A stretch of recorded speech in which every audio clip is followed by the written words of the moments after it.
Mrs. Carmen, an 85-year-old woman, unexpectedly woke up from a coma after 10 long years. Her first words sent shockwaves through the medical team. The hallway of San Rafael Hospital buzzed with activity.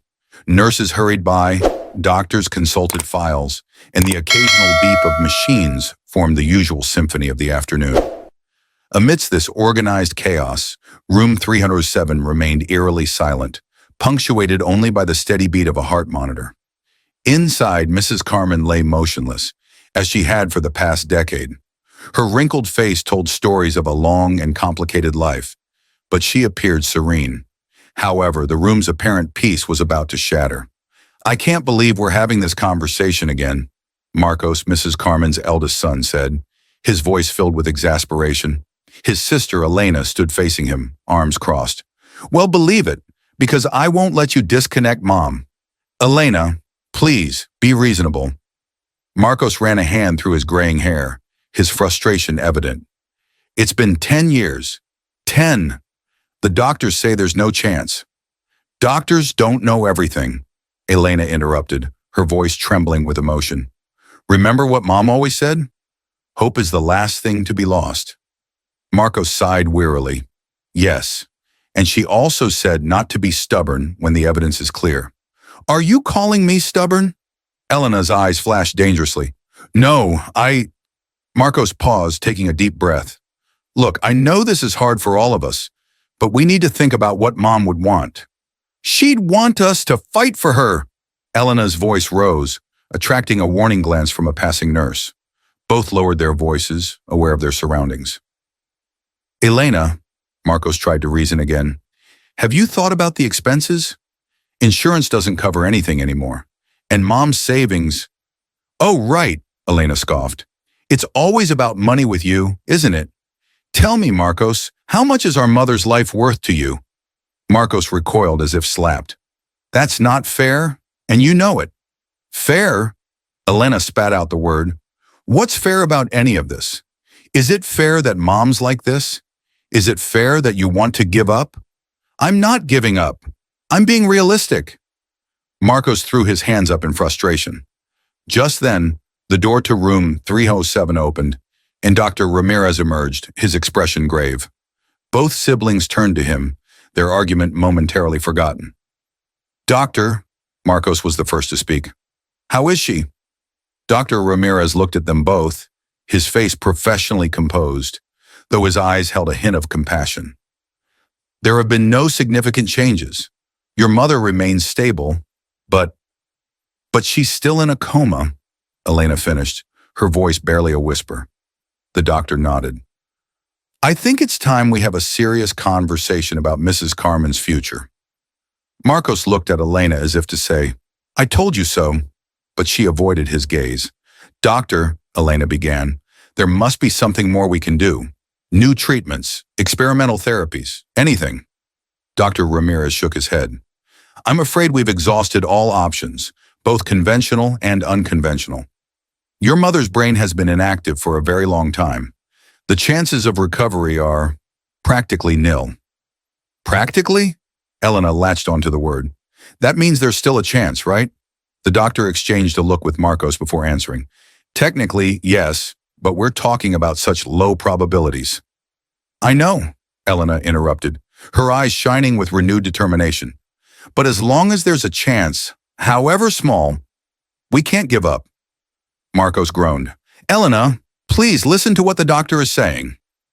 "No, Marcos, you listen to me." Elena turned to her brother, her voice trembling. "Remember when we were kids and Mom would tell us the story of how she met Dad?" Marcos blinked, puzzled by the change of subject. "What does that have to do with anything?" "She always said the chances of them meeting were 1 in a million. That if she'd been a minute late to that train station, or if Dad had taken a different car, they would never have met. But it happened, Marcos. Against all odds, it happened." Dr. Ramirez observed the exchange in silence, compassion and professional resignation warring on his face. "Elena," Marcos started, but his sister wasn't finished. "Mom taught us to believe in miracles, Marcos. She taught us that sometimes, just sometimes, the impossible can happen. Are you going to give up on that now?" Marcos closed his eyes, visibly moved. When he opened them again, they were filled with tears. It's not about giving up, Elena. It's about accepting reality and letting her go with dignity. Dignity? Elena gave a bitter laugh. What dignity is there in giving up? Perhaps we should take a break, Dr. Ramirez interjected, his tone gentle but firm. I understand this is incredibly difficult for both of you, but we need to make a decision. The hospital... To hell with the hospital, Elena snapped. If it's about money, I'll sell my house if I have to. I'll mortgage my soul if that's what it takes.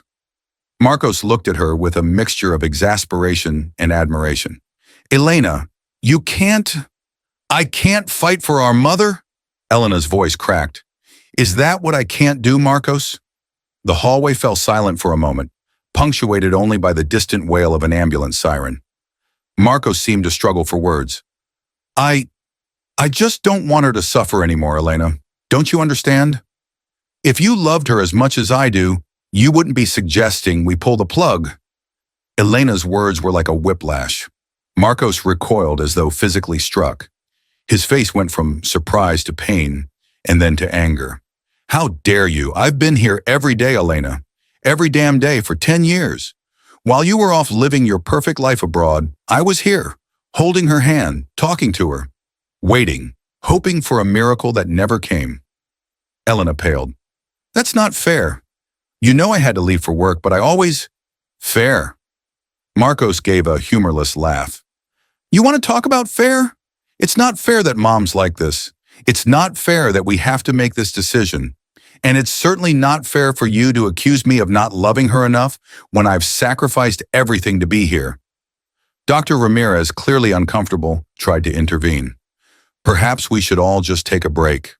But the siblings ignored him, too caught up in their confrontation. Sacrificed everything? And what about your job? Your family? It seems the only thing you've sacrificed is your ability to have hope. Marcos stepped towards his sister, his face inches from hers. You don't know anything, Elena. Nothing.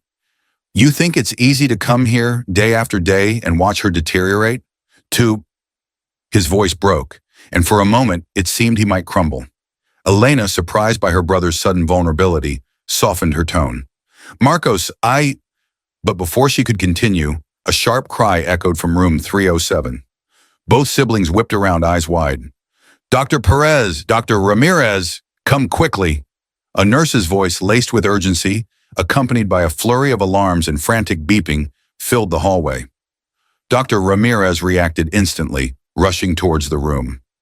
Marcos and Elena, their argument forgotten, followed close behind. The scene that greeted them froze them in their tracks. Mrs. Carmen, who had been motionless for a decade, had her eyes open. Her hands moved erratically, clutching at the sheets, as her mouth opened and closed as if trying to speak. Oh my God, Elena whispered, her hand flying to her mouth. Marcos, still in shock, leaned against the wall, his legs seemingly unable to hold him. This is impossible, he murmured.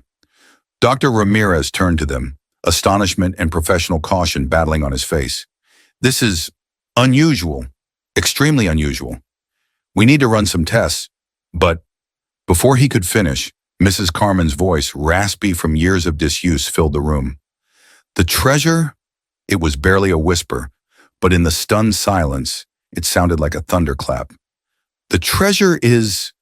Elena rushed to the bedside, taking her mother's hand. Mom, what treasure? What are you talking about? Marcos, shaking off his stupor, joined her. Mom, it's us, Elena and me. Can you hear us? Mrs. Carmen turned her head slowly, her eyes moving between her children and the doctors. She seemed to struggle to form words as though dredging up memories from a distant past. The painting, she finally managed. Behind the painting, in the living room. Elena and Marcos exchanged confused glances. What painting was she talking about? What treasure? Mrs. Carmen, Dr. Ramirez interjected, don't strain yourself. We need... But Mrs. Carmen seemed determined to convey her message. With a visible effort, she lifted a trembling hand and clutched the doctor's coat. Listen, it's important. Then, to the horror of everyone present, Mrs. Carmen's eyes rolled back, and her body began to convulse violently. Code blue, Dr. Perez shouted. We need a crash cart in here now. Chaos erupted in the room as nurses rushed around, doctors barked orders, and the heart monitor emitted a frantic, insistent wail. Elena screamed, clutching her mother's hand. Mom, no! Please don't go! We just got you back. Marcos, pale as a ghost, was pulled aside by a nurse. Sir, you need to leave the room. Please, let us work. But she... Marcos stammered, unable to form a coherent sentence. Dr. Ramirez, preparing the defibrillator, shouted at them. Out! Both of you! Now! Elena had to be physically dragged out of the room, her cries mixing with the cacophony of medical equipment and urgent commands. In the hallway, the two siblings stared at each other, shock and fear reflected in their eyes. Their previous argument now seemed trivial compared to the stark, terrifying reality unfolding before them.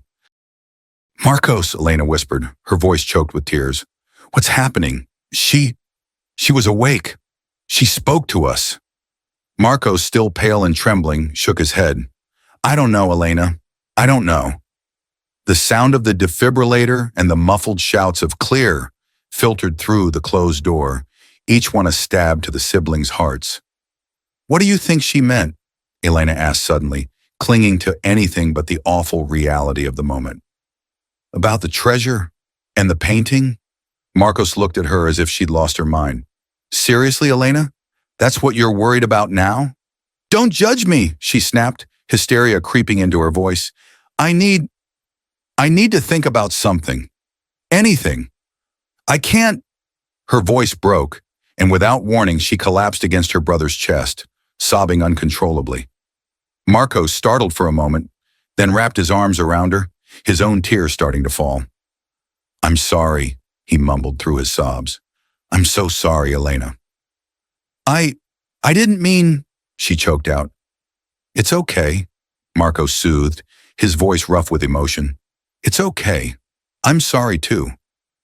For a moment, they stayed like that, united in their grief and fear, all previous animosity forgotten. The sound of hurried footsteps made them pull apart. A nurse rushed past them, carrying a blood bag. The door to room 307 opened briefly, allowing them a glimpse of the chaotic scene inside, then slammed shut. Oh, God, Elena whispered. What have we done, Marcos? We were arguing about disconnecting her, and now... No, Marcos interrupted firmly. Don't think like that. This is not our fault. Elena looked at him, her eyes red and swollen. But what if I'd... Enough. Marcos gripped her shoulders, looking her straight in the eye. Listen to me, Elena. We don't know what's going to happen, but whatever happens, we're in this together. Do you understand? Together. Elena nodded weakly, wiping her tears with the back of her hand. Suddenly, the room door burst open again. Dr. Ramirez emerged, his forehead beaded with sweat, his coat stained. The siblings turned to him, holding their breath. Doctor? Marcos was the first to speak, his voice barely a whisper. How is she? Dr. Ramirez looked at them, his expression unreadable. We've stabilized her for now. Elena let out a sob of relief. But... Marcos noticed the gravity in the doctor's voice. But, he pressed. Dr. Ramirez sighed deeply. The situation is complicated. Your mother's awakening, though brief, was extraordinary. But the stress it put on her body... What are you saying, doctor? Elena interrupted, fear creeping into her voice. We're in uncharted territory here, the doctor explained. We have no precedent for someone waking up from such a long coma, and... He paused, searching for the right words. The next 24 hours will be critical. Marcos felt the ground shift beneath his feet. Are you saying she could... We're doing everything we can, Dr. Ramirez assured them. But you need to be prepared for any scenario. Elena gasped, her hand flying to her mouth. Marcos put an arm around her, holding her steady. Can we see her? Marcos asked, his voice barely audible. Dr. Ramirez shook his head. Not right now. We need to monitor her closely. I'll let you know as soon as possible. With a final nod, the doctor went back into the room, leaving the siblings in a silence thick with emotion. Marcos, Elena whispered after a moment. What if, what if those were her last words? What if we never find out what she meant? Marcos looked at her, a spark of determination igniting in his eyes. Then we have to figure it out ourselves. Elena blinked, surprised. What do you mean? The painting, Elena, Marcos replied, his voice gaining strength. The painting in the living room. We need to go home and see what's behind it. But what if Mom? Elena glanced at the closed room door. Marcos took her hands in his. Listen, there's nothing we can do here right now, but we can do this. We can find out what was so important that Mom would mention it after 10 years in a coma. Elena stared at him for a moment, torn. Finally, she nodded. You're right. Let's go. As they headed toward the elevator, Marcos stopped abruptly. Wait, which painting do you think it is? There are several in the living room. Elena frowned thoughtfully. Grandma's? Maybe? Or that landscape Dad brought back from his trip to Europe? Or it could be… Elena, Marcos interrupted, his eyes widening. Remember that painting Mom never let us touch? The one she always said was a family heirloom? Elena's face lit up with recognition. The old portrait? The one with the elaborate gold frame? Exactly, Marcos nodded. I always wondered why it was so special. Well, Elena said, a spark of her old spirit gleaming in her eyes. It looks like we're about to find out. As the elevator doors closed in front of them, the siblings shared a look of anticipation mixed with trepidation. Whatever they found behind that painting, they knew their lives were about to change forever. The drive to their childhood home was tense and silent. Marcos gripped the steering wheel, his knuckles white. Elena kept checking her phone, desperate for news from the hospital. Do you think we should have given our number to the nurse? Elena asked for the 10th time. Marcos sighed. We already did, Elena. 3 times. They'll call if there's any change. I know, she mumbled, putting her phone away, only to take it out again seconds later. It's just, what if we miss the chance to… She couldn't finish the sentence, but Marcos understood. The chance to be there if their mother… No, he couldn't think about that. Let's just go find out what's behind that painting, he said, with a firmness he didn't quite feel. For Mom, Elena whispered, wiping away a stray tear. For Mom. When they finally reached the house, they sat in the car for a moment, staring at the familiar facade. How long had it been since they'd both been here together? Since the house had been filled with laughter and life? It looks smaller, Elena commented softly. Marcos nodded. And older. With a shared sigh, they got out of the car and walked towards the front door. Marcos fumbled with his keyring, searching for the right key, one he hadn't used in years. The interior of the house greeted them with a musty smell and a sense of forgotten memories. Elena switched on the lights, revealing furniture covered with sheets and dust-laden bookshelves. God, she whispered, how long has it been since anyone cleaned in here? Marcos shrugged, heading toward the living room. I haven't had time, what with work and the hospital visits. Elena looked at him, a pang of guilt hitting her. Marcos, Not now, Elena, he interrupted, pointing to the far wall. Look.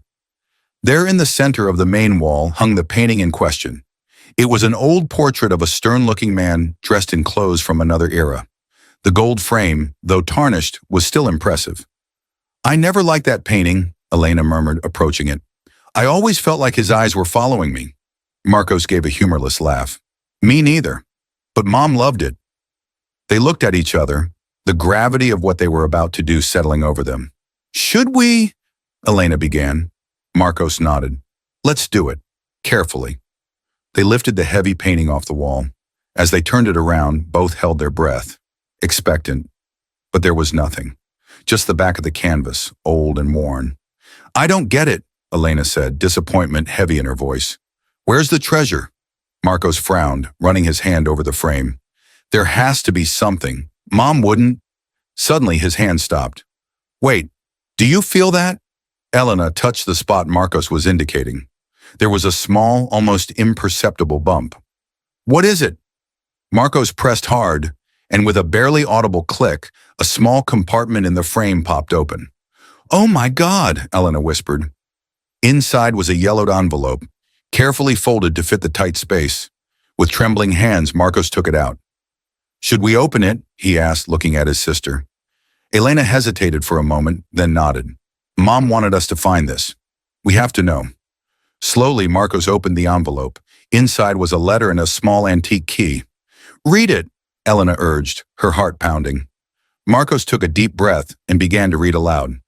"My dearest Marcos and Elena, if you are reading this, it means that I have finally found the courage to tell you the truth, or that something has happened to me and you have discovered this secret on your own.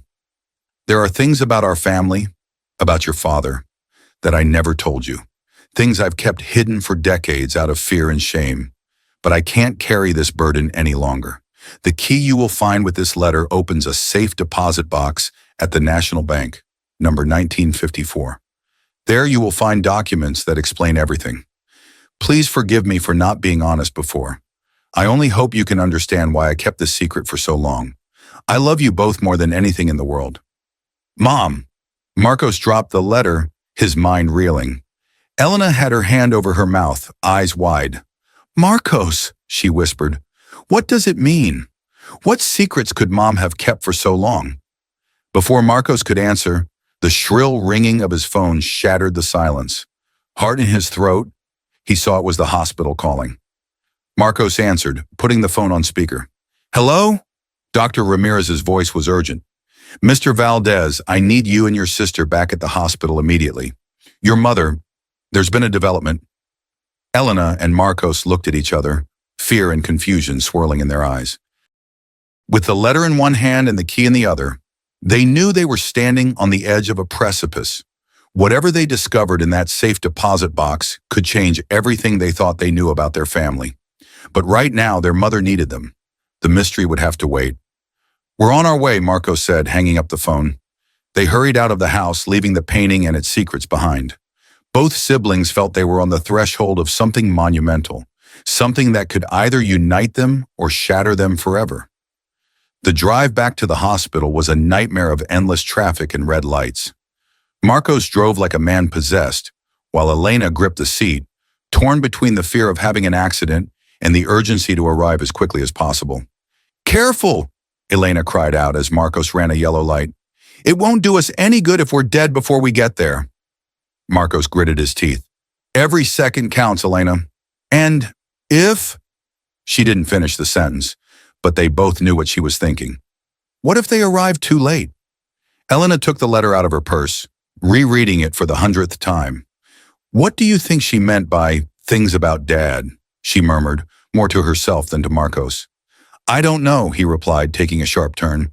"But right now it doesn't matter. What matters is Mom." Elena nodded, putting the letter away. "You're right. But Marcos, when this is all over, we have to open that safe deposit box." Marcos glanced at her. "What if we don't like what we find?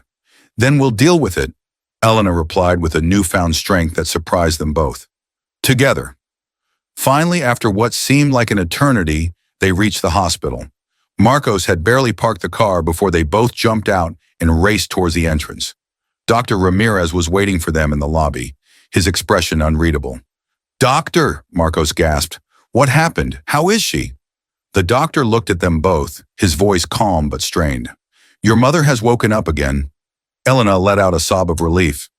"But—" The doctor's expression remained serious. "But," he continued, "the situation is complicated. Follow me, please." As they hurried down the hallway, Dr. Ramirez explained, "Your mother's awakening is unprecedented in medical literature. After the initial crisis, she entered a state of fluctuating consciousness. At times, she's completely lucid. And then what?" Elena pressed. The doctor paused in front of the door to room 307. "Then she slips back into a coma-like state, but each time she wakes up, she seems different." "Different how?" Marcos asked, the fear clear in his voice. Dr. Ramirez looked at them both, his expression grave. "Sometimes she seems to believe she's in different periods of her past. On one occasion, she asked for her mother, who passed away decades ago. In another, she spoke to you as if you were small children." Elena gasped. Marcos seemed to have aged years in a matter of seconds. "What does it mean, doctor?" Marcos asked, his voice barely a whisper.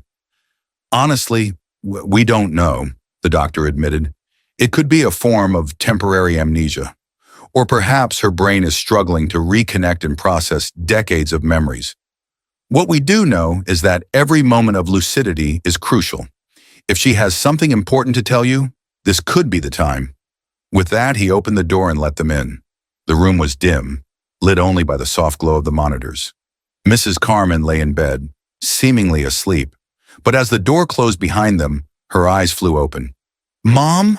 Elena whispered, approaching cautiously. Mrs. Carmen turned her head, her eyes focusing on Elena. For a moment, there was no recognition in her gaze. Then suddenly she smiled. "Elena, my girl," she said, her voice weak but clear. "Where's your brother? Marcos is always late for everything." Elena and Marcos exchanged a worried look. Marcos stepped forward, taking his mother's hand. "I'm here, Mom," he said gently. "Right here." Mrs. Carmen frowned, confused. "Marcos? But you look so old. What's going on?" "Mom, you've been asleep for a while," Elena interjected, her voice trembling. "Do you remember anything?" The old woman closed her eyes for a moment, as though trying to gather her thoughts. When she opened them again, there was a clarity in them that hadn't been there before. "The painting," she said suddenly, her voice stronger. "Did you find it?" Marcos nodded. "Yes, Mom. We found the letter and the key." Mrs. Carmen let out a sigh of relief. "Thank God. You need to know. You need to understand." But before she could continue, her face contorted in pain, and she began to cough violently. Elena rushed to get water, while Marcos called for the doctor. When the episode passed, Mrs. Carmen looked exhausted. She gazed at her children, tears welling up in her eyes. "I'm so sorry," she whispered. "I should have told you years ago, but I was afraid. So afraid." "Afraid of what, Mom?" Elena asked, holding her mother's hand. Mrs. Carmen shook her head. "Not here. It's not safe. The box. In the box. It's all there. But be careful. There are people, dangerous people, who don't want the truth to come out." Marcos and Elena exchanged alarmed glances. What was their mother talking about? "Mom," Marcos said cautiously, "what people? Who would want to hurt us?" Mrs. Carmen opened her mouth to answer, but suddenly her eyes lost focus. When she spoke again, her voice was different, younger. "Carlos? Is that you, Carlos?" she called out, looking past Marcos. "I've been waiting for you. Did you bring the documents?" Elena gasped. Carlos was their father's name. He had passed away years ago. Marcos, struggling to keep his composure, answered, "Yes, they're safe, don't worry." Mrs. Carmen smiled, relieved. "Good, good. We need to hide them. If they find them—" Her voice trailed off, and her eyes closed. Dr. Ramirez, who had been observing from the doorway, came over to check her vitals. "She's fallen back into a deep sleep," he informed them. "It's hard to say when she'll wake up again, or what mental state she'll be in when she does." Elena sank into a chair, overwhelmed. Marcos ran a hand over his face, trying to process everything they just heard. "Doctor," he finally asked, "what's happening? Why is she jumping between different points in her life?" Dr. Ramirez sighed. "As I said, we're in uncharted territory here. It could be that, in waking up from such a long coma, her brain is struggling to reconnect and organize decades of memories. Or it could be a side effect of prolonged brain damage." "Will she recover?" Elena asked, her voice barely a whisper. The doctor looked at them with compassion. "It's impossible to say for certain.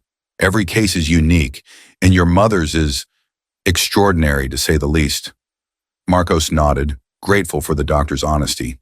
Then he turned to Elena. "We have to open that safe deposit box," he said with determination. "Whatever Mom has been keeping all these years, it's clearly important. And if there are dangerous people involved, like she said, we need to know what we're dealing with." Elena nodded, wiping her tears. "You're right.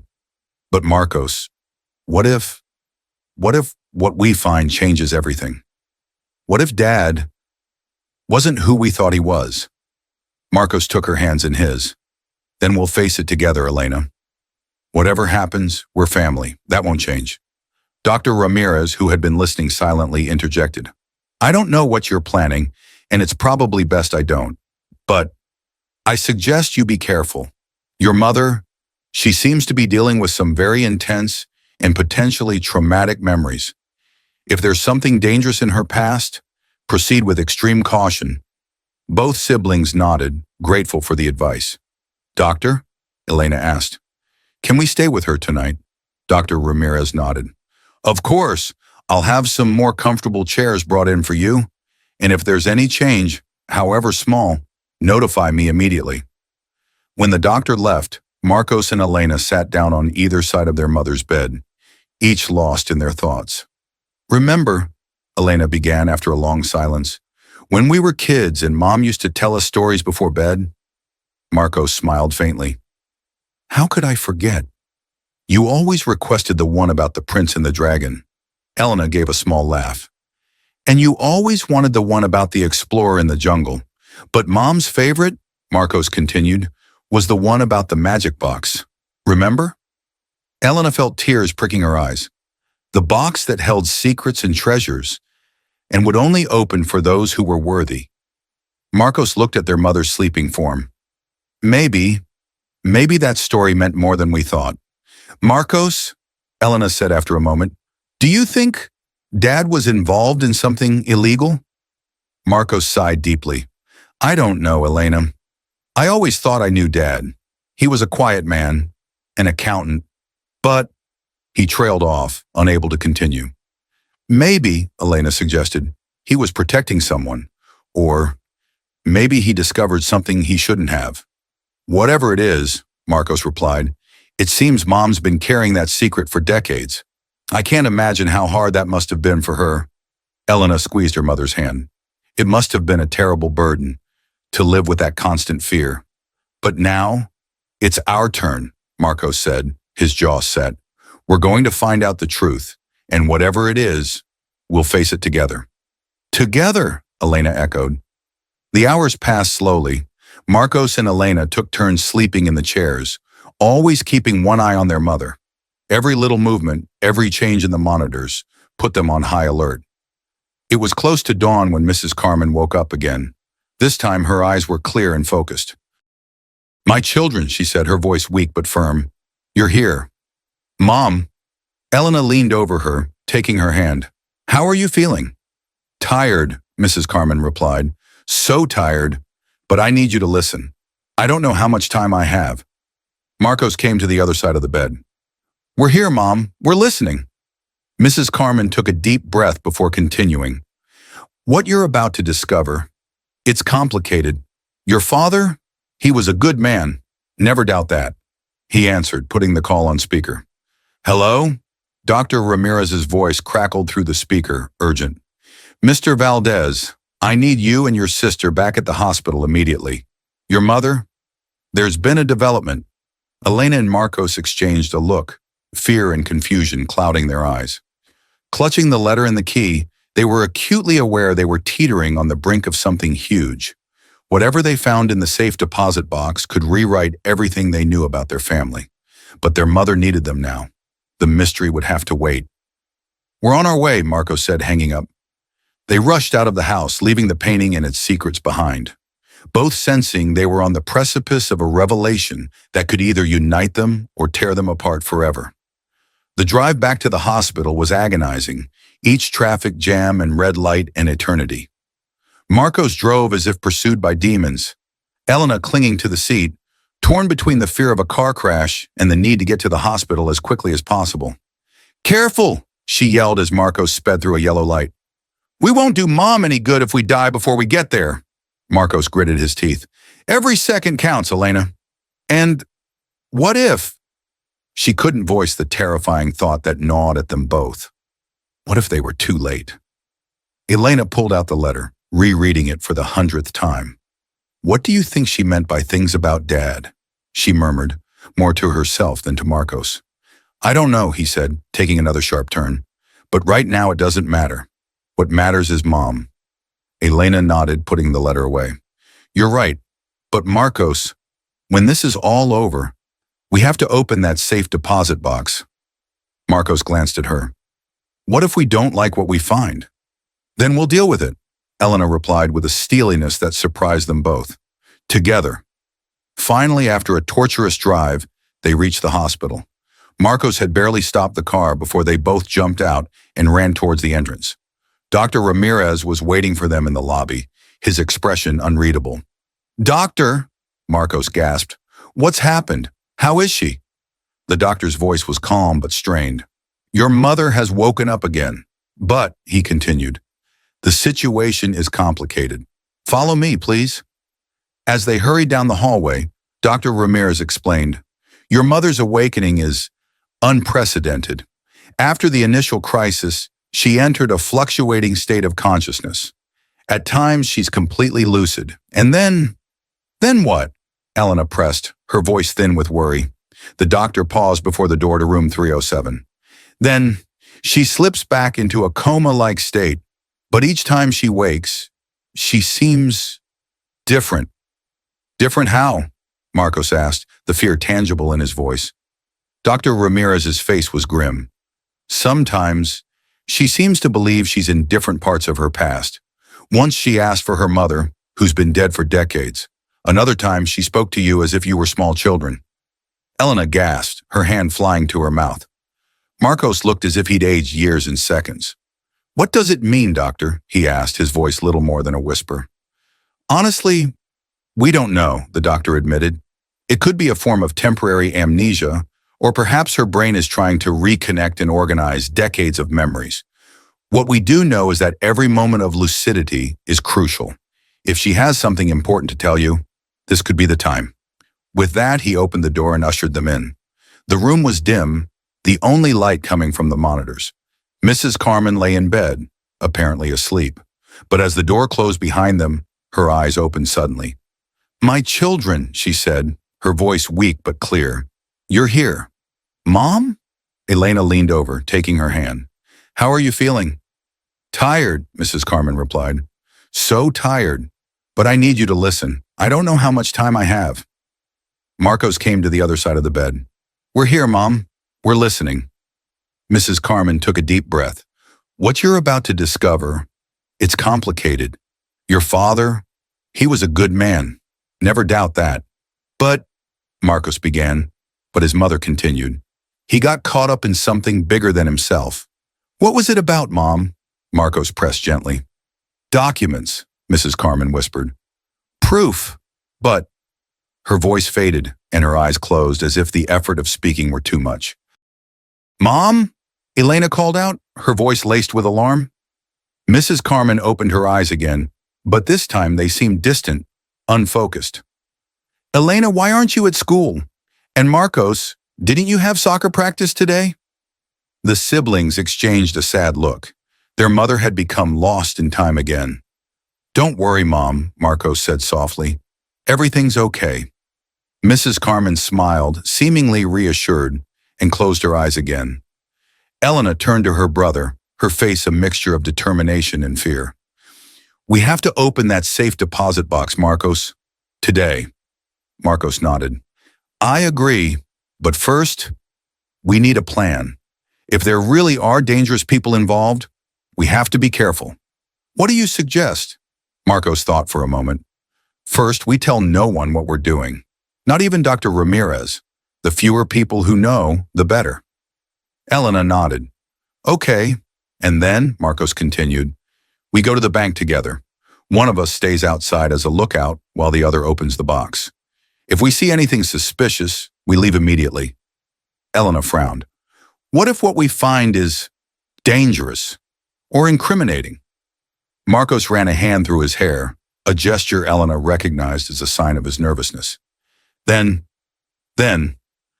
we'll have to decide what to do at that moment. But whatever happens, we'll face it together. Okay.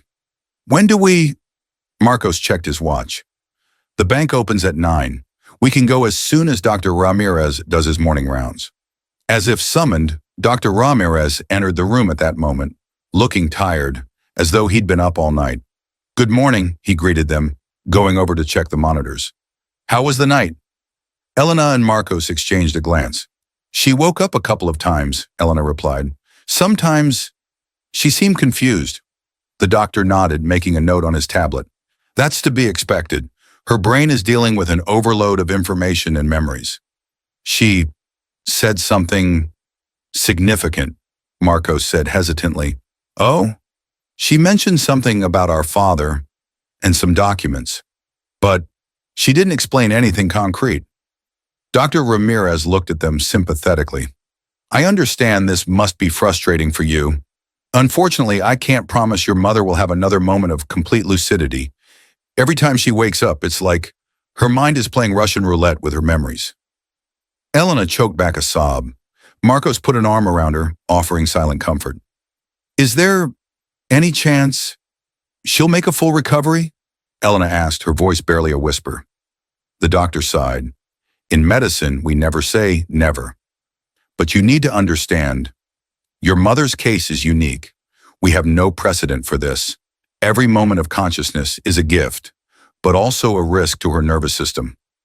Marcos nodded, absorbing the information. Doctor, my sister and I need to step out for a few hours. There are family matters we need to attend to. Will our mother be all right if we're gone? Dr. Ramirez looked at them curiously but didn't press. Of course. I suggest you both take this time to rest and eat something. We'll notify you immediately if there's any change. After the doctor left, Elena and Marcos gathered their things in silence. Before leaving, they each kissed their mother's forehead. We'll be back soon, Mom, Elena whispered, and we'll find out the truth. I promise. The drive to the bank was tense. Neither sibling spoke much, each lost in their thoughts and fears. When they finally arrived, they sat in the car for a moment, staring at the imposing building. Ready? Marcos asked, his hand on the door handle. Elena took a deep breath.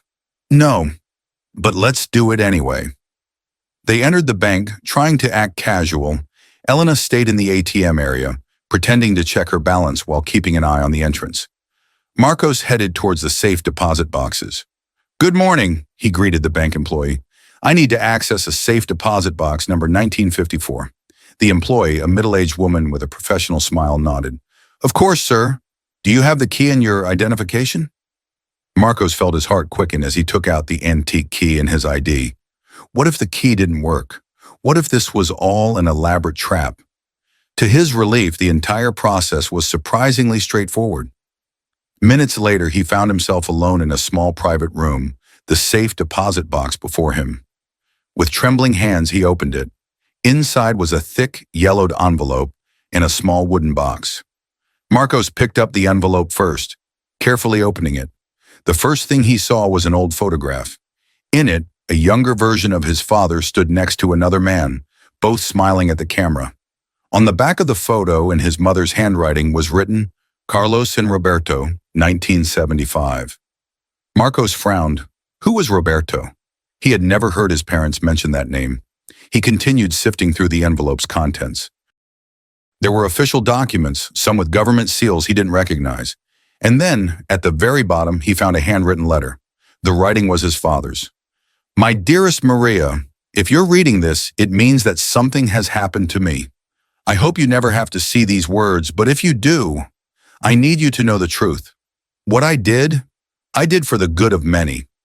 Roberto and I, we uncovered something big, corruption at the highest level, names of powerful people involved in.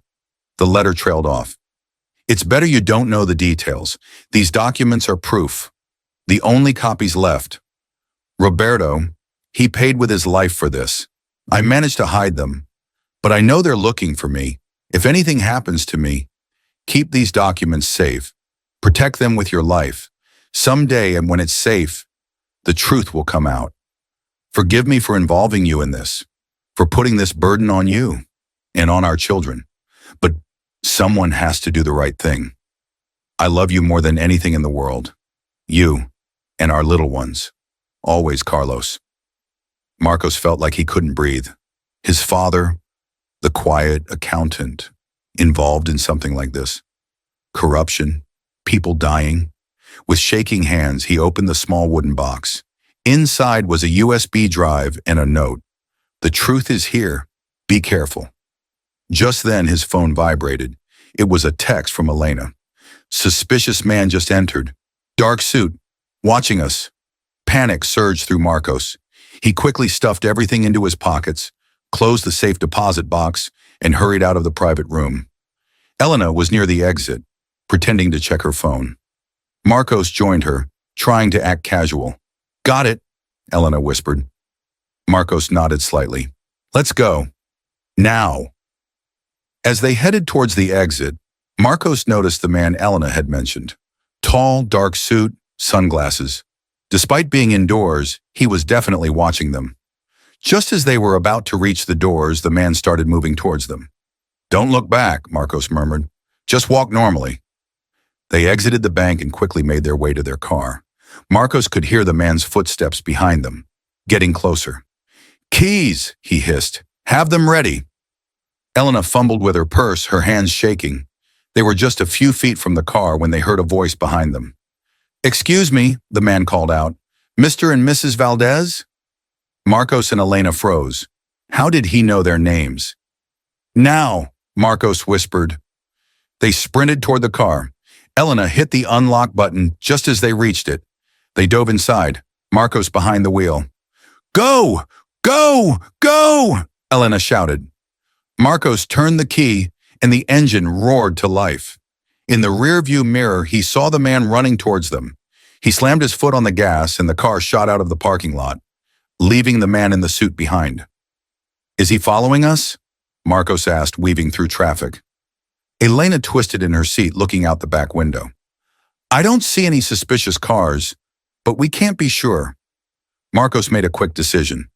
We can't go back home or to the hospital, not until we know what's going on. Elena's face was pale with fear and adrenaline. Where do we go then? Marcos thought for a moment. I know a place. An old friend. He owes me a few favors. We can lay low there for a while. As they drove towards the outskirts of the city, both siblings were silent, trying to process what had just happened. Finally, Elena spoke. Marcos, what did you find in the box? Marcos's grip tightened on the steering wheel. The truth, Elena, and I think it's more dangerous than we ever imagined. Marcos' car weaved through suburban streets, further and further from the city center. Elena constantly glanced at the rearview mirror, searching for any sign of pursuit. Are you sure your friend will help us? She asked, breaking the tense silence. Marcos nodded, his eyes on the road. Raul and I were roommates in college. He owes me a couple of favors. Besides, his place is pretty isolated. It'll be a good hideout, and a chance to figure out our next move. Elena bit her lip, worried. But Marcos, what about Mom? We can't just disappear. The hospital? I know, Marcos interrupted, frustration and concern lacing his voice. We'll call Dr. Ramirez as soon as we get somewhere safe. We'll say there was a family emergency, or something. What if that man from the bank goes to the hospital? Elena's voice trembled. What if he hurts Mom? Marco's grip on the steering wheel turned his knuckles white. They won't. It wouldn't do them any good. Besides, a hospital is full of witnesses.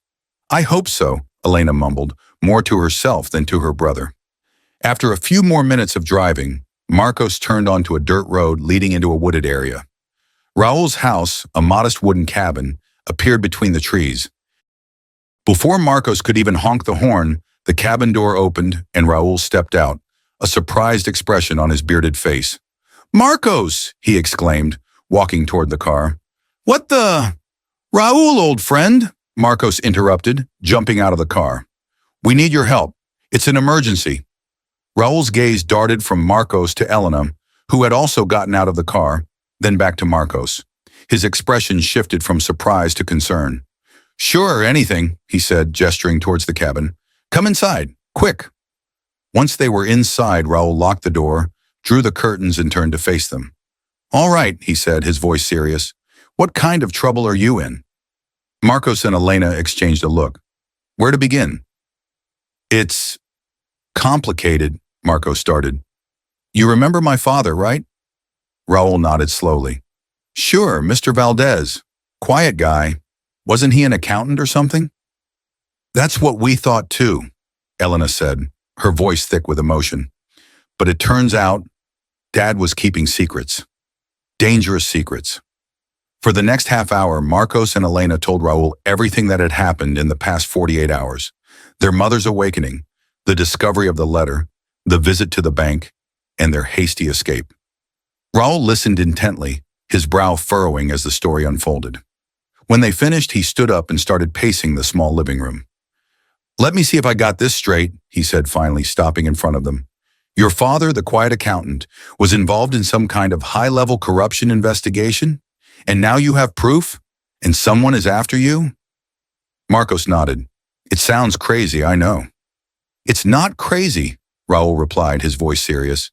"It's dangerous. Very dangerous." Elena leaned forward, determination in her eyes. "That's why we need your help, Raul. We need a safe place to go through the documents and decide what to do." Raul looked at them both for a long moment before nodding. "You can stay here as long as you need. But first, show me those documents." Marcos pulled the envelope and the small wooden box from his jacket and carefully spread the contents across the coffee table. Raul leaned over them, examining each item carefully. His face paled visibly when he reached certain papers. "My God," he murmured. "These names. If this is true, we're talking about some of the most powerful politicians and businessmen in the country." "What do you suggest we do?" Marcos asked. Raul stroked his beard thoughtfully. "First, we need to verify this information, and then, if it's true, we need to find a safe way to make it public." "And how do we do that without getting killed?" Elena's voice trembled slightly. "I have a friend," Raul said after a moment. "He works for a major newspaper. Before he could finish, the sound of an approaching car engine startled them all. Raul rushed to the window, cautiously parting the curtain to look outside. His face hardened. "It's a black sedan. I don't recognize the model, but it's definitely not from around here." Marcos and Elena exchanged a panicked look. How had they been found so quickly? "Quick," Raul said, moving to the back of the cabin. "There's a trap door in the floor of my bedroom. It leads to a small cellar. Hide down there." "What about you?" Elena asked. "I'll handle this," Raul replied, his voice firm. "Go. There's no time to lose." Marcos quickly gathered the documents, while Elena tucked the USB drive into her pocket. They followed Raul to his bedroom, where he lifted a rug to reveal a wooden trapdoor. "Whatever happens," Raul warned as the siblings descended into the cellar, "don't make a sound, and don't come out until I come get you." With that, he closed the trapdoor, leaving Marcos and Elena in darkness. The cellar was small and musty. Marcos took out his phone, using the screen to illuminate the space.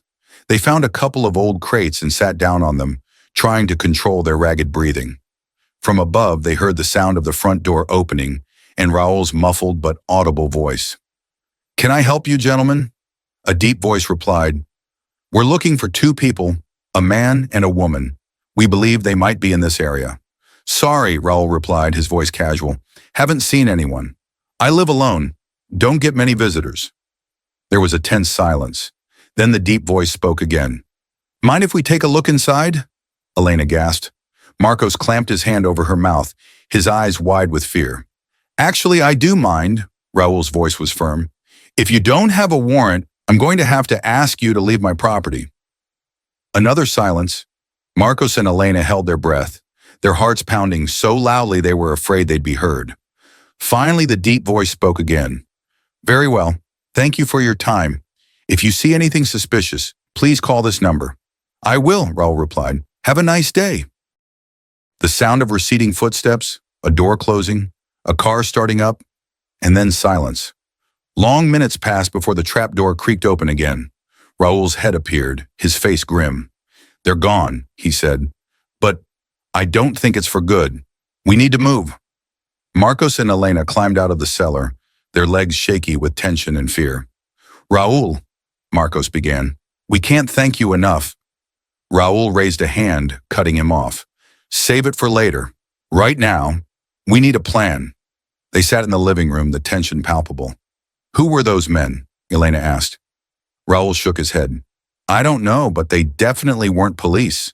At least not official ones." "What do we do now?" Marcos sounded weary, defeated. Raul looked at both of them, his expression serious. Whatever we decide to do, it has to be soon. Those guys will be back, and next time, they might not be so polite. Elena leaned forward, her eyes blazing with determination. We have to make this information public. It's what Dad would have wanted. It's dangerous, Raul cautioned. If these documents are authentic, we're talking about very powerful people. We know, Marcos interrupted, but Elena's right. We can't just sit on this.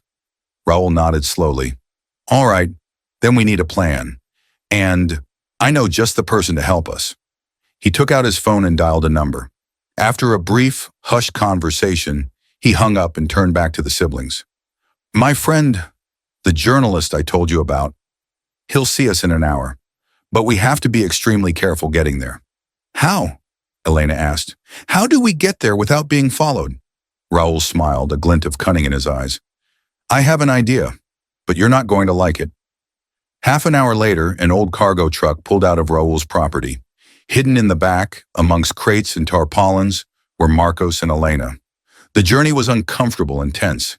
Every bump in the road made them jump, and the fear of being discovered kept them silent. Finally, after what felt like an eternity, the truck came to a stop. The back door opened, revealing Raul. We're here, he said quietly. Quick, follow me. They climbed out of the truck, finding themselves in a dark alley behind what appeared to be an old warehouse. Raul led them to a side door and knocked 3 times, paused, and then knocked twice more. The door opened to reveal a middle-aged man with glasses and a serious expression. Come in, the man said, glancing nervously up and down the alley before closing the door behind them. Once inside, the man introduced himself. I'm Javier. Raul has told me a little about your situation. Show me what you have. Marcos took out the documents while Elena plugged the USB drive into a computer Javier had set up. For the next hour, Javier meticulously examined every document, every file, his face growing graver with each passing minute. Finally, he took off his glasses and rubbed his eyes. This is explosive. If we can verify even half of this, it'll be the scandal of the decade. So, you'll help us? Elena asked, hope lighting up her face. Javier looked at them both, his expression serious. I will, but you need to understand the risks. Once we publish this, your lives will change forever. There'll be no going back. Marcos and Elena exchanged a look. In that moment, they both thought of their mother, their father, everything they had sacrificed. We understand, Marcos finally said. What do you need us to do? Javier gave a small, admiring smile. First, we need to get this information somewhere safe. I have contacts who can help us verify some of these details. Then, we'll prepare the story. How long will all of this take? Elena asked. A couple of days, if we're lucky, Javier replied. In the meantime, you need to stay hidden. Raul, who had been listening quietly, spoke up. I know a place, a cabin in the mountains. No one will look for you there. Perfect, Javier agreed. And one more thing. He pulled out 2 mobile phones from a drawer. Use these to contact me. They're secure, untraceable. As they prepared to leave, Elena suddenly remembered something. Wait, what about Mom? We can't just disappear without telling the hospital. Marcos cursed under his breath. With everything that had been going on, he'd almost forgotten about their mother's situation. Javier thought for a moment. I'll call the hospital, tell them you're assisting with a journalistic investigation, and we'll be out of contact for a few days. That should buy some time without raising suspicion. Elena was grateful. Thank you, Javier, for all of this. Don't thank me yet, the journalist replied with a strained smile. The hard part is just beginning. With a plan in place, the siblings prepared for their journey to the cabin in the mountains. Raul gave them detailed instructions and lent them his old Jeep, better suited for the mountain roads. Before they left, Marcos turned to Javier. How will we know when it's safe to contact you? Javier handed them a small device. This is a special frequency receiver. If you see a green light, it's safe to call. Red means stay silent and wait. With quick hugs and promises to be careful, Marcos and Elena said goodbye to Raul and Javier. Night had already fallen when they left the city, heading toward the mountains. The journey was silent at first, both siblings lost in their own thoughts. It was Elena who finally broke the silence. Marcos, she said quietly, do you think we're doing the right thing? Marcos glanced at his sister. What do you mean? Elena sighed, staring out the window at the fleeting shadows of the trees. All of this, exposing the truth, putting our lives in danger. What if we just make things worse? Marcos was silent for a moment, considering her words. I don't know, Elena, but I think about Dad, about everything he sacrificed for this. Mom, carrying this secret for years. We can't let their sacrifice be in vain. I know, Elena agreed. It's just, I'm scared, Marcos. For us. For Mom. Marcos reached over and squeezed her hand. I'm scared too, but we're in this together, remember? Whatever happens, we have each other. Elena gave a weak smile, grateful for her brother's support. After several hours on the road, they finally reached the cabin. It was a rustic but cozy structure, nestled amongst tall pines and with a breathtaking view of the valley. Home sweet home, Marcos murmured as they unloaded their meager belongings. The cabin's interior was simple but comfortable. A small kitchen, a living area with a fireplace, and 2 small bedrooms. Raul had assured them the pantry would be well stocked, and he hadn't disappointed. Exhausted from the day's events, the siblings barely had the energy to make a quick sandwich before retiring to their rooms. Sleep, however, didn't come easily for either of them. Elena tossed and turned, unable to shake the image of their mother in the hospital. Marcos couldn't stop thinking about the documents and what they would mean for their lives once they became public. The next morning, the smell of freshly brewed coffee woke Elena. She found Marcos in the kitchen, dark circles under his eyes suggesting he'd slept as little as she had. Morning, she mumbled, gratefully accepting the cup of coffee he offered. Did you get any sleep? Barely. Me neither, Marcos replied with a sigh. I can't stop thinking about all of this. They sat at the small kitchen table, the silence broken only by the chirping of birds outside. Do you think we should go through the documents again? Elena asked after a while. Maybe. There's something we missed. Marcos nodded. Good idea. Maybe we can get a better understanding of what Dad was involved in. They spent the next several hours poring over every paper, every file on the USB drive. The information was overwhelming. Names of corrupt politicians, businessmen engaged in bribery, even judges who had been bought. My God, Elena murmured, collapsing onto the sofa. I can't believe Dad was carrying all of this alone. Marcos, who was going through some files on the laptop, suddenly sat up straight. Elena, look at this. Elena came over, leaning over his shoulder. On the screen was a picture of their father, much younger, standing with another man they didn't recognize. Who's that? Elena asked. Marcos read the note attached to the image. It says his name is Roberto Sanchez. Remember, Dad mentioned him in his letter? The one who paid with his life? According to Dad, Elena added, a shiver running down her spine. Marcos nodded grimly. It seems they were working together on the investigation. Look, there are more photos and notes about their meetings. As they continued to explore the files, a pattern began to emerge. Their father and Roberto had uncovered a web of corruption that stretched across the government and the private sector. They had spent years gathering evidence, following the money trail, documenting secret meetings. Marcos, Elena said suddenly, her voice trembling. What if Dad didn't die of a heart attack like they told us? The question hung in the air, heavy and terrifying. Marcos felt his blood run cold. The possibility had always lurked at the back of his mind, but hearing it spoken aloud made it terrifyingly real. I don't know, he finally replied, his voice barely a whisper. But if that's the case, all the more reason we have to make sure all of this information gets out. Elena wiped away a stray tear. For Dad and for Roberto. They continued working, organizing the information, trying to piece together a coherent timeline of events. So absorbed were they in their task that they barely noticed the hours slipping by. It was the sound of an approaching vehicle that finally broke their concentration. Marcos jumped up, rushing to the window. Damn it, he muttered. It's a black sedan, like the one we saw at Raul's. Panic flooded Elena. How did they find us? I don't know, but we have to get out of here. Marcos hastily gathered the documents and laptop. Elena ran into the kitchen, quickly stuffing some provisions into a backpack. Where will we go? The woods, Marcos replied. I know these mountains. I used to camp here with Dad. There are caves where we can hide. The sound of the car was getting closer. Heart pounding, the siblings rushed out the back door of the cabin, plunging into the thick woods. They had barely covered 100 yards when they heard voices behind them, men shouting, car doors slamming.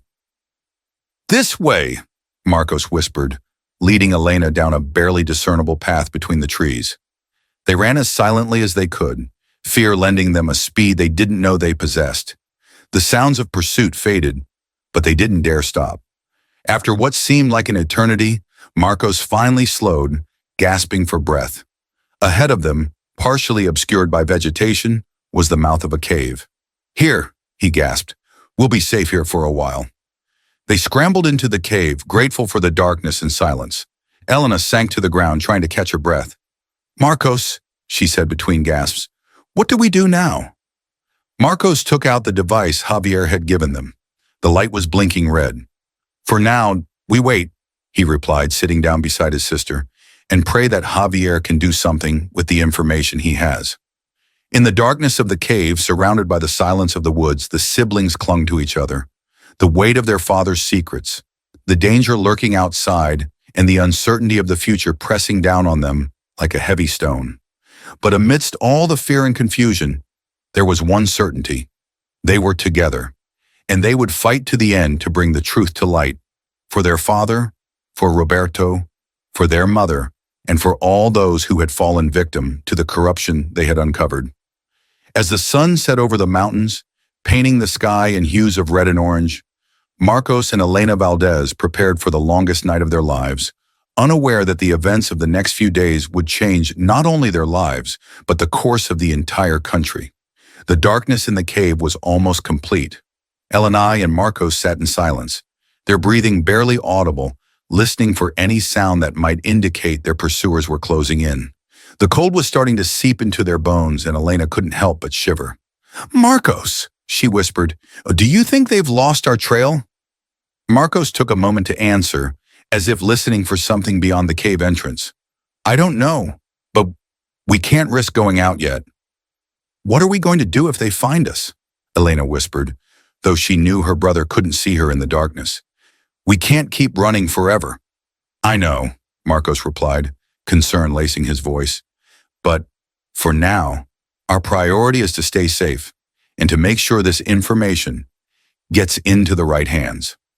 A heavy silence fell between them, broken only by the occasional drip of water from somewhere deep within the cave. Elena couldn't help but think of their mother, alone in the hospital, unaware of the danger her children were in. Marcos, he said suddenly, do you think Mom knew? About Dad's investigation, I mean. Marcos sighed deeply. I don't know, Elena. Part of me wants to believe she didn't, that Dad kept her out of it to protect her. But after everything we've discovered, yeah, Elena agreed, it's hard to believe she didn't know anything, especially considering how she woke up from the coma, talking about the treasure behind the painting. Maybe she knew something, but not everything, Marcos mused. Perhaps Dad told her enough so she could protect the information if anything happened to him, but not enough to put her in danger. Elena was silent for a moment, considering the idea. That makes sense. But Marcos, if that's true, don't you think Mom has been carrying this secret all these years? Even in her coma? The thought hung in the air, heavy and painful. The possibility that their mother had spent a decade trapped in her own body, aware of the danger lurking around her family but unable to warn them. It was almost unbearable. If she has, Marcos said, his voice thick with emotion, we have to make sure her sacrifice wasn't in vain. We have to finish what Dad started. Elena reached out in the darkness, searching for her brother's hand. When she found it, she squeezed it tightly. We will, Marcos. Together. Hours passed. The silence of the forest was broken only occasionally by the hoot of an owl or the rustle of branches under the weight of some nocturnal creature. Elena and Marcos took turns sleeping, always with one of them on watch. It was during one of these watches that Marcos noticed a change in the device Javier had given them. The light, which had been blinking red, was now glowing green. "Elena," he whispered, gently shaking his sister awake. "Wake up." The light changed. Elena sat up abruptly, sleep forgotten in the face of the urgent situation. "Do you think it's safe to call?" Marcos looked toward the cave entrance. The sky was beginning to lighten, heralding the dawn. "I don't know, but it might be our only chance. We have to risk it." With trembling hands, Marcos took out the secure phone and dialed Javier's number. The phone rang once, twice, 3 times. Just as they were about to lose hope, Javier's voice filled the line. "Marcos? Elena? Are you all right?" We're safe for now," Marcos replied, relief evident in his voice.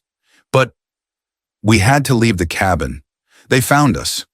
A curse came through the phone. "Damn it, I was afraid this might happen." "Where are you now?" "A cave, in the woods," Elena explained. "We can't say exactly where, in case the call is being monitored." "Good thinking," Javier approved. "Listen, things are moving fast here. I've managed to verify a lot of the information you gave me, and it's even bigger than we thought. We're talking about a corruption ring reaching the highest levels of government and some of the most powerful corporations in the country." Marcos and Elena exchanged a look of shock and fear. "What can we do?" Marcos asked urgently. "I need you to stay hidden a while longer," Javier replied. "I'm preparing the story for publication, but I want to make sure everything is legally bulletproof before we go live. Once it's out there, there's no going back." "How much longer?" Elena asked, the worry clear in her voice. "A day, maybe 2, at most," Javier said. "I know it's a lot to ask." "We'll do it," Marcos interrupted with determination. "We've come too far to back down now."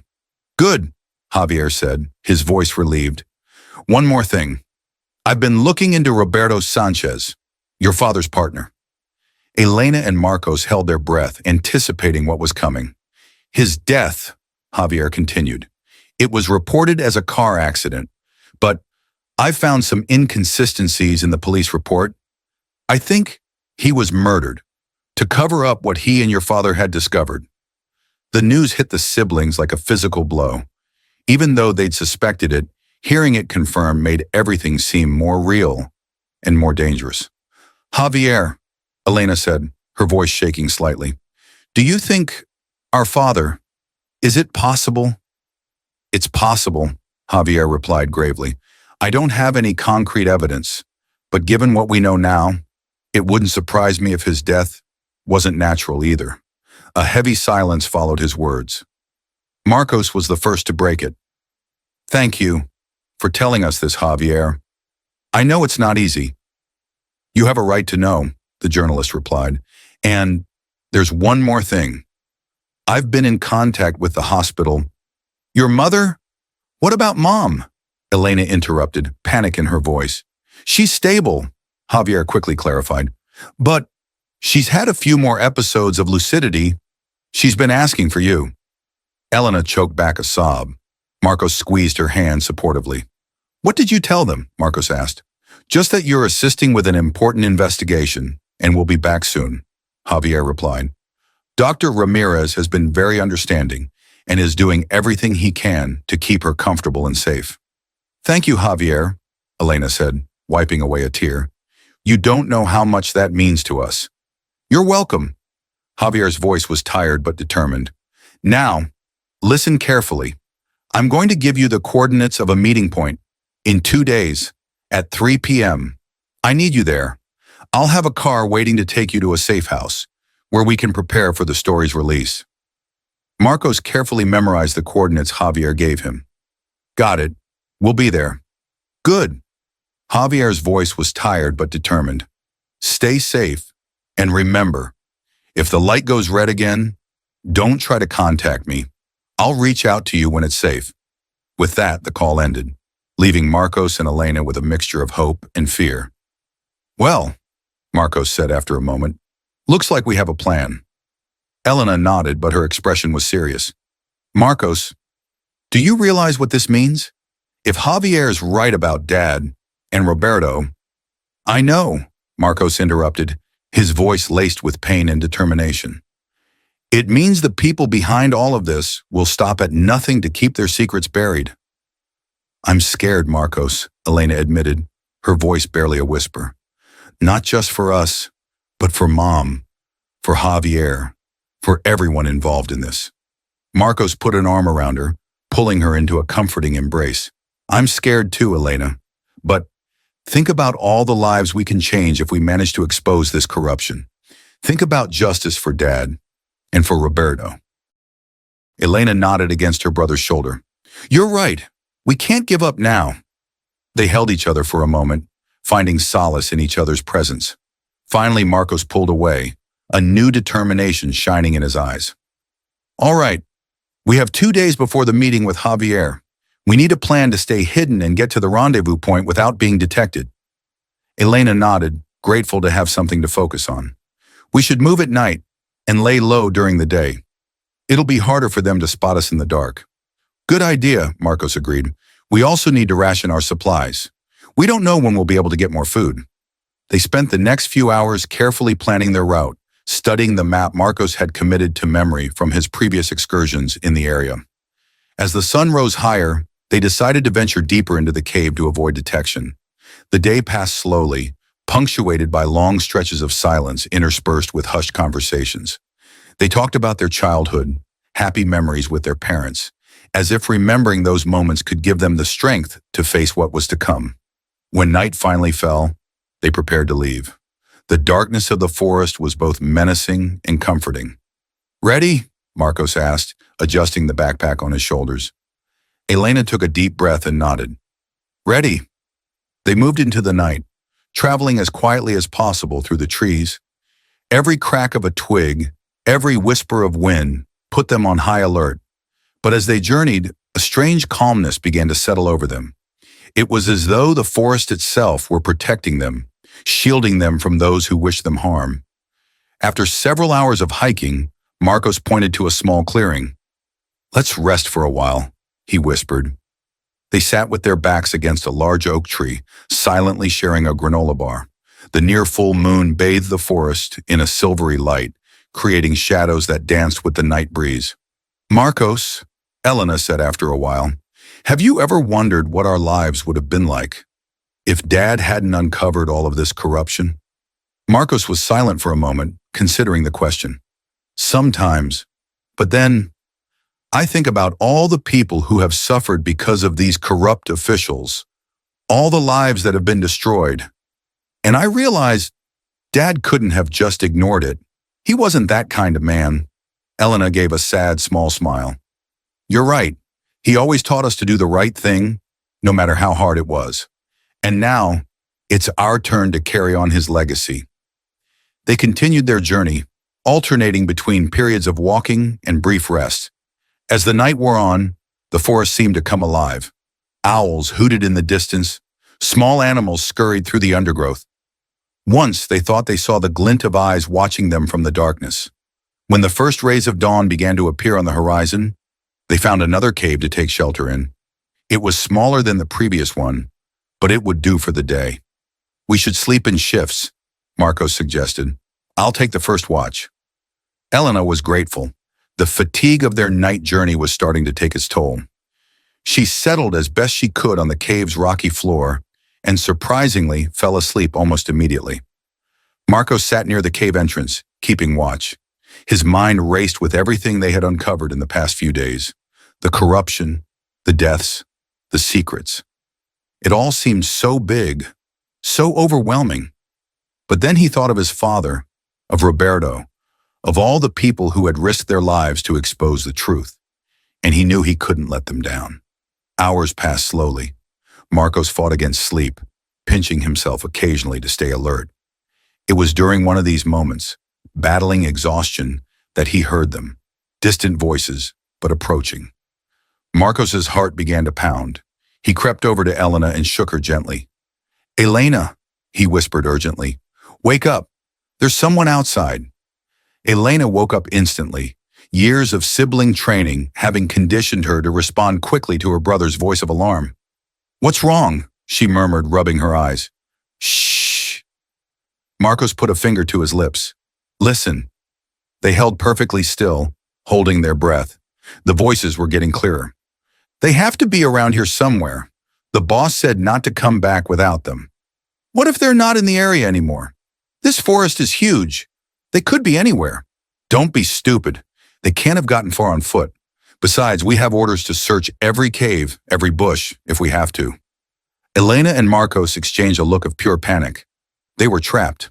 "What do we do?" Elena whispered, her voice barely audible. Marcos frantically scanned the small cave, looking for a way out. His eyes landed on a crevice in the back wall, barely visible in the dim light. "There," he pointed. "It might lead to another chamber." Without wasting time, they started moving towards the crevice. It was narrow, barely wide enough for them to squeeze through sideways. Marcos went first, pressing himself against the cold, damp rock. "Come on, Elena," he urged, extending his hand back towards his sister. Elena was about to follow when she stopped. "Wait, the backpack! The documents!" She turned to grab the backpack they'd left near the entrance. At that moment, a voice boomed just outside the cave. "Hey, look at this!" Elena scrambled to her feet, sleep forgotten in the face of the impending danger. She grabbed the backpack and rushed toward the crevice, but in her haste, she tripped over a loose rock and fell to the ground with a thud, stifling a cry of pain. "Did you hear that?" a voice called out. "It came from that cave. Let's go." Marcos watched in horror from the crevice as the men approached. "Elena, quick!" Ignoring the pain in her knee, Elena scrambled to her feet and lunged toward the crevice. Just as she squeezed herself against the rock, the first beams of flashlights illuminated the cave entrance. The siblings held their breath, pressing themselves as flat as possible against the rock wall.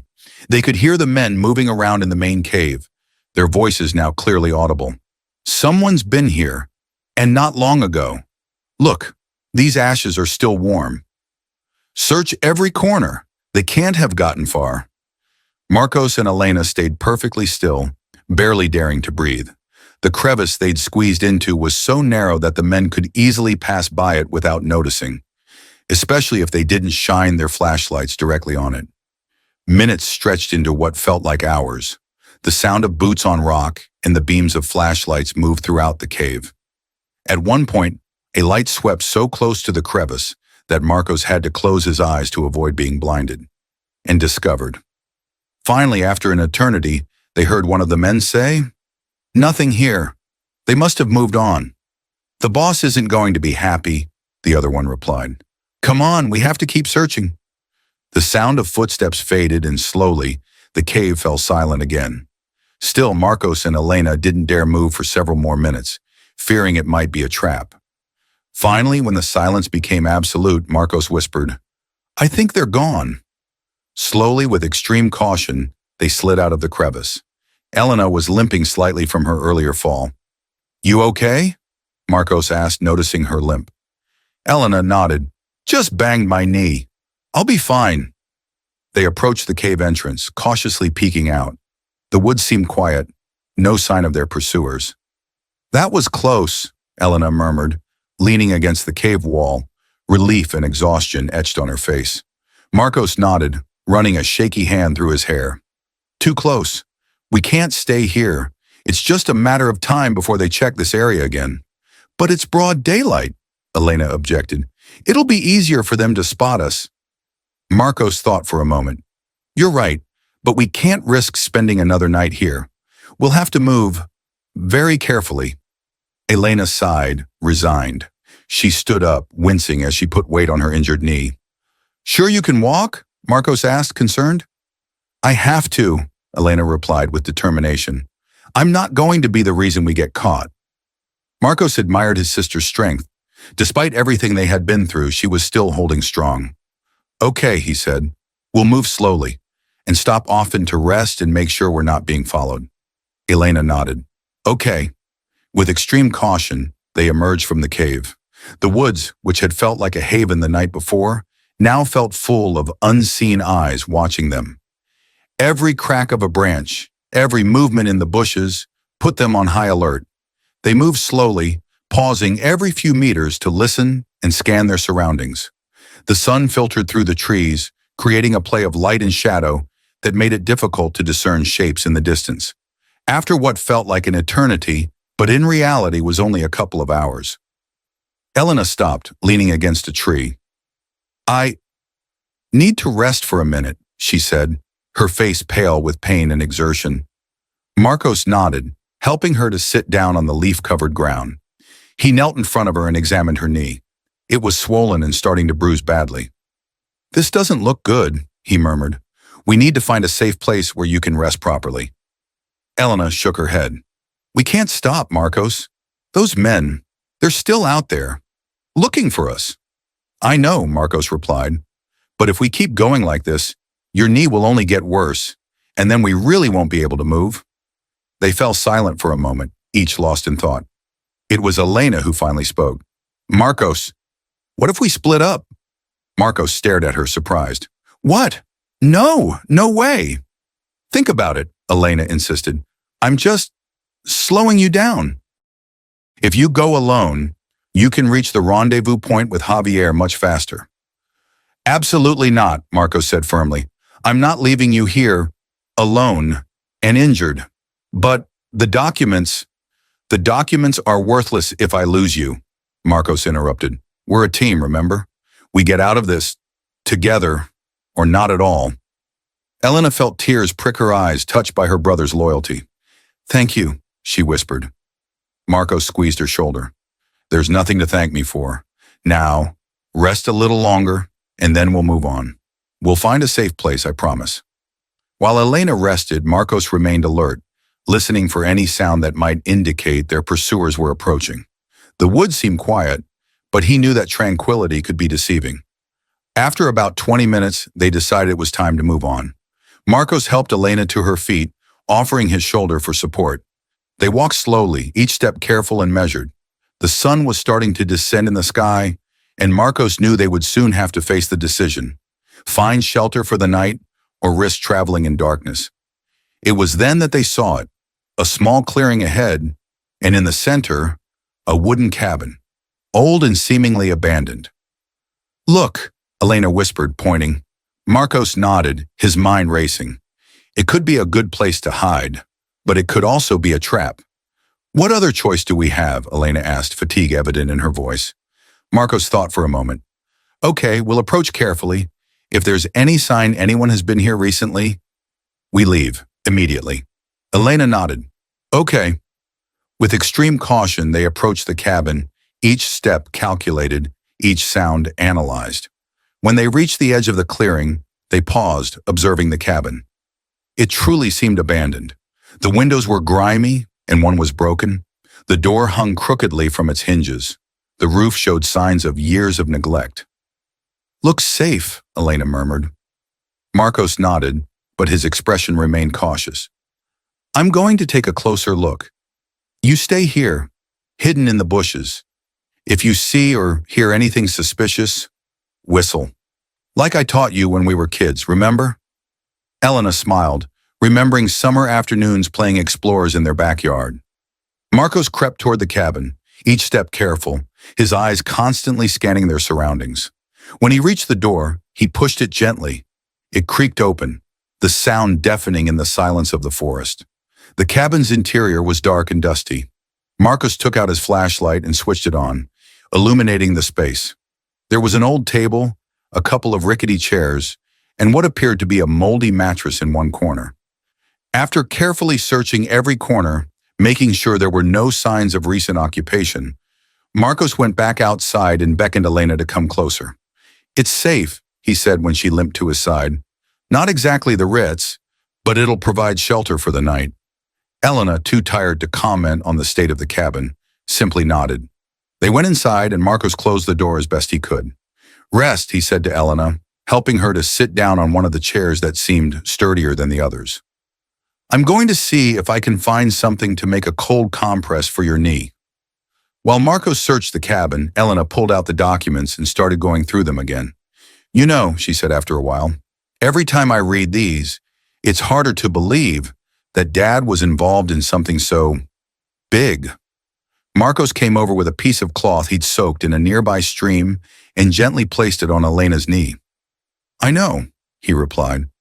"Part of me still hopes to wake up and find out this has all been a nightmare." He sat down next to his sister, looking at the documents spread across the dusty table. "But then, I think about all those times Dad talked to us about the importance of doing the right thing, no matter the cost. And then," Elena continued, tears welling up in her eyes, "it makes sense. You're right. I just, I wish we'd had the chance to talk to him about all of this, to tell him we're proud of him." Marcos put an arm around her shoulders. "I think he knew, Elena, and I think he'd be proud of us now, for carrying on his fight." They sat like that for a moment, finding comfort in each other's presence. Outside, the sun began to set, painting the sky in hues of orange and pink. "We should get some rest," Marcos finally said. "Tomorrow will be another difficult day." Elena nodded, stifling a yawn. "You're right. But Marcos, promise me, we'll get through this. We'll expose the truth, and we'll go back to Mom." Marcos looked at his sister, seeing not just the strong woman she'd become, but also the little girl who used to run to his room during thunderstorms, seeking comfort. "I promise, Elena," he said, his voice full of conviction. "Whatever happens, we'll get through this. Together," Elena said. As night fell over the forest, the Valdez siblings settled down to sleep, each lost in their thoughts but finding solace in each other's presence. The cabin, despite its dilapidated state, provided a welcome refuge after the day's perils. Marcos insisted on taking the first watch, allowing Elena, her knee throbbing, to rest. He sat by the window, watching the dark woods, his ears attuned to any unusual sound. Hours passed slowly, the moon rising high in the sky. Elena jolted awake, sleep instantly forgotten in the face of urgency. "Do you think it's safe to call?" Marcos looked toward the cave entrance. The sky was starting to brighten, hinting at the approaching dawn. "I don't know, but it could be our only chance. We have to risk it." With trembling hands, Marcos took out the secure phone and dialed Javier's number. The phone rang once, twice, 3 times. Just as they were about to give up hope, Javier's voice answered. "Marcos? Elena? Are you all right?" We're safe, for now," Marcos replied, relief palpable in his voice. "But we had to leave the cabin. They found us." Javier swore. "Damn it, I was afraid of that. Where are you now?" "A cave. In the woods," Elena explained. "We can't say exactly where, in case the call is being traced." "Good thinking," Javier said. "Listen, things are moving fast here. I've managed to verify most of the information you gave me, and it's even bigger than we thought. We're talking about a corruption ring reaching the highest levels of government and some of the most powerful corporations in the country." Marcos and Elena exchanged a worried look. "What can we do?" Marcos asked. "I need you to stay hidden a while longer," Javier said. "I'm preparing the story for publication, but I want to make sure everything is watertight before we release it. Once it's out there, there's no turning back." "How much longer?" Elena asked, worry evident in her voice. "A day, maybe 2, at most," Javier sighed. "I know it's a lot to ask, but we'll do it," Marcos interrupted with determination. "We've come too far to back down now." "Good," Javier sounded relieved. "One more thing. I've been doing some digging on Roberto Sanchez, your father's partner." Elena and Marcos held their breath. "His death," Javier continued, "was reported as a car accident, but I found some inconsistencies in the police report. I think he was murdered to cover up what he and your father had discovered." The siblings exchanged a look of shock and fear. "Javier," Elena's voice trembled, "do you think our father, could it be?" "It's possible," Javier said gravely. "I don't have any hard evidence, but given what we know now, it wouldn't surprise me if his death wasn't natural either." A heavy silence followed his words. Marcos spoke first. "Thanks for telling us, Javier. I know it's not easy." "You have a right to know," the journalist said. "And one more thing. I've been in contact with the hospital. Your mother—" "What about Mom?" Elena interrupted, panic lacing her voice. She's stable, Javier quickly reassured them. But she's had a few episodes of lucidity. She's been asking for you. Elena choked back a sob. Marcos squeezed her hand supportively. What did you tell them? Marcos asked. Just that you're assisting with an important investigation. And we'll be back soon, Javier said. Dr. Ramirez has been very understanding. He's doing everything he can to keep her comfortable and safe. Thank you, Javier, Elena said, wiping a tear. It means a lot to us. You're welcome. Javier's tone was serious. Now, listen carefully. I'm going to give you the coordinates of a meeting point. In 2 days at 3 p.m., I need you there. I'll have a car waiting to take you to a safe house where we can prepare for the story's release. Marcos carefully memorized the coordinates. Got it. We'll be there. Good. Javier sighed. Stay safe. And remember, if the light goes red again, don't try to contact me. I'll reach out when it's safe. The call ended, leaving Marcos and Elena with a mixture of hope and fear. Well, Marcos said after a moment, looks like we have a plan. Elena nodded, her expression grim. Marcos, you do realize what this means, right? If Javier is right about Dad, and Roberto... I know, Marcos interrupted, his voice heavy with a mixture of grief and determination. It means the people behind this, they won't stop at anything to keep their secrets buried. I'm scared, Marcos, Elena admitted, her voice barely a whisper. Not just for us, but for Mom, for Javier, for everyone involved in this. Marcos put his arm around her, pulling her into a comforting hug. I'm scared too, Elena. But think about all the lives we can change if we expose this corruption. Think about justice for Dad and for Roberto. Elena nodded against his shoulder. You're right. We can't give up now. They stayed like that for a moment, finding solace in each other's presence. Finally, Marcos pulled away, a renewed sense of purpose in his eyes. Okay, we have 2 days before we meet Javier. We need a plan to stay hidden and reach the rendezvous point without being detected. Elena nodded, grateful for something concrete to focus on. We should travel at night and hide during the day. They'll have a harder time spotting us in the dark. Good idea, Marcos agreed. We also need to ration our supplies. We don't know when we'll be able to get more food. They spent the next few hours carefully studying the map Marcos had memorized from his earlier hiking trips, planning their route. As the sun rose higher in the sky, they decided to move deeper into the cave to avoid detection. The day crawled by, punctuated by long stretches of silence and hushed conversations. They talked about their childhood, remembering happy moments with their parents, as if drawing strength from those memories to face what lay ahead. When night finally fell, they prepared to leave. The darkness of the forest felt both menacing and protective. Ready? Marcos asked, adjusting his backpack. Elena took a deep breath and nodded. Ready. They moved into the night, traveling as silently as they could through the trees. Every crack of a branch, every rustle of leaves sent their hearts racing. But as they walked, a strange calm settled over them. It felt as if the forest itself were protecting them, concealing them from those who wished them harm. After several hours of hiking, Marcos pointed to a small clearing. Let's rest for a while, he whispered. They sat with their backs against a large oak tree, sharing a granola bar in silence. The almost full moon bathed the forest in an ethereal, silvery light, creating dancing shadows among the trees. Marcos, Elena said softly after a while, have you ever wondered what our lives would have been like if Dad hadn't uncovered all this corruption? Marcos pondered the question for a moment. Sometime I do. But then I think about all the people who suffered because of those corrupt officials, all the lives that were destroyed, and I realized Dad couldn't have just ignored it. He wasn't that kind of man. Elena smiled sadly. You're right. He always taught us to do the right thing, no matter how hard. And now, it's our turn to carry on his legacy. They continued their journey, stopping every so often for brief rests. As the night deepened, the forest seemed to come alive. Owls hooted in the distance. Small animals scurried through the underbrush. Once, they could have sworn they saw eyes glinting at them from the darkness. When the first rays of dawn began to paint the sky, they found another cave to hide in. It was smaller than the last, but it would offer some protection during the day. We should take turns sleeping, Marcos suggested.